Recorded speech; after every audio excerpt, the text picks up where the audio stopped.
మాతృదేవో భవ, పితృదేవో భవ, ఆచార్య దేవో భవ, అతిథి దేవో భవ. ఇవి చిన్నప్పుడు ఎందుకు చెబుతారో మనకు పూర్తిగా అర్థం కాదు. పెద్దల్ని గౌరవించాలి అని మన పెద్దలు నేర్పిస్తున్నారు అనుకుంటాం. కానీ వయసు పెరిగి బాధ్యతలు భుజాల మీద పడినప్పుడు అప్పుడే ఆ మాటలకు నిజమైన అర్థం తెలుస్తుంది.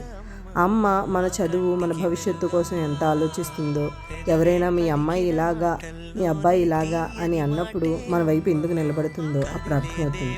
నాన్న స్కూల్ నుంచి వచ్చాకైనా, రోజంతా పనిచేసి అలసిపోయి ఇంటికి వచ్చాకైనా తిను, పడుకో అని ఎందుకు అంటాడో, మనకు కావలసినవన్నీ ఎందుకు కొనిస్తాడో ఆ సమయంలో మనకు తెలియదు. గురువు తనకు ఎలాంటి మానసిక పరిస్థితి ఉన్నా, శారీరక పరిస్థితి ఉన్నా తన బాధను మనకు చూపించకుండా ఇంకొంచెం ఎక్కువ ఉత్సాహంతో మనకు నేర్పాలని ప్రయత్నిస్తాడు.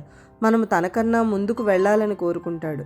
మనకే పెళ్ళయి ఉద్యోగం చేసి పిల్లల్ని పెంచే దశకి వచ్చినప్పుడు జీవితం ఇచ్చే ఒక్కో పాఠంతో ఇవన్నీ స్పష్టంగా అర్థమవుతాయి.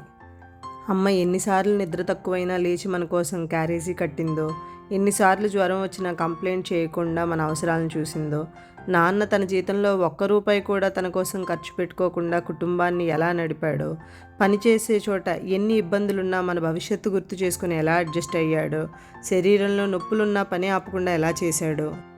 గురువు వర్షం అయినా ఎండైనా సమయానికి వచ్చి ఈరోజు మనం ఈ స్థాయిలో ఉండడానికి ఎంత సహాయం చేశారో.